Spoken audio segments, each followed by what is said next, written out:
Mais donc moi, je suis génération Club Dorothée. Ok. Et j'ai grandi avec Sailor Moon, Dragon Ball, Ranma 1,5. Ça, c'est vraiment ma cam. Ok. Et je sais pas comment t'expliquer ça, mais la première fois, je me souviens, le premier épisode de Sailor Moon qui est sorti, quand je l'ai vu, ça m'a fait un déclic où je me suis dit, c'est trop beau.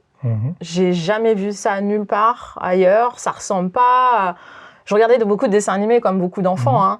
On traînait devant la télé avant d'aller à l'école et tout. Et en rentrant, et ça ressemblait pas à tout ce que j'avais vu avant. Et il fallait que je le reproduise. Et je collais une feuille, tu sais, sur l'écran cathodique. Avec l'électricité statique, là, je sais pas si ça parle à beaucoup de gens ce que je dis là, mais... et en fait, je faisais pause et je recopiais à même l'écran, tu vois, je dessinais comme ça, un peu comme une tablette lumineuse, tu vois. Et en fait, j'ai commencé comme ça. Et je dessinais déjà avant, mais comme tous les enfants, mais là, à ce moment-là, il s'est passé un truc. Où je me suis dit, ça, c'est beau, je veux le reproduire. Et donc, tous mes premiers vrais beaux dessins, bah, c'est des Sailor Moon, en fait. Voilà, je faisais que ça. Et après, avec le temps, ben, tu sais, tu vas te nourrir, en fait, de nouvelles sources.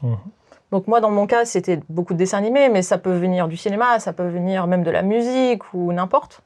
Tout ce qui est culturel est bon à prendre, tu vois. Et donc, tu vas l'épuiser un petit peu par-ci, par-là. Et... Donc, très concrètement, moi, je faisais que des Sailor Moon et petit à petit, en fait, je me disais, mais j'aime bien la façon dont cet artiste-là fait les yeux.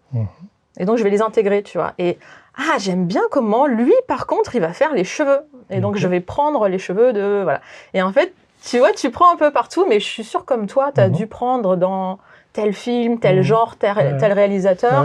Tu vois, un peu comme Tarantino, tu vois, il a ce truc de aller choper chez Brian De Palma...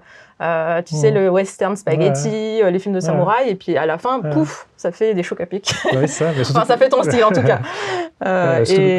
Et ça, c'est un truc que tu cultives toute ta vie, en fait. Voilà, et qui est en constante évolution par rapport à toutes les inspirations que tu consommes, quoi. Ok, super.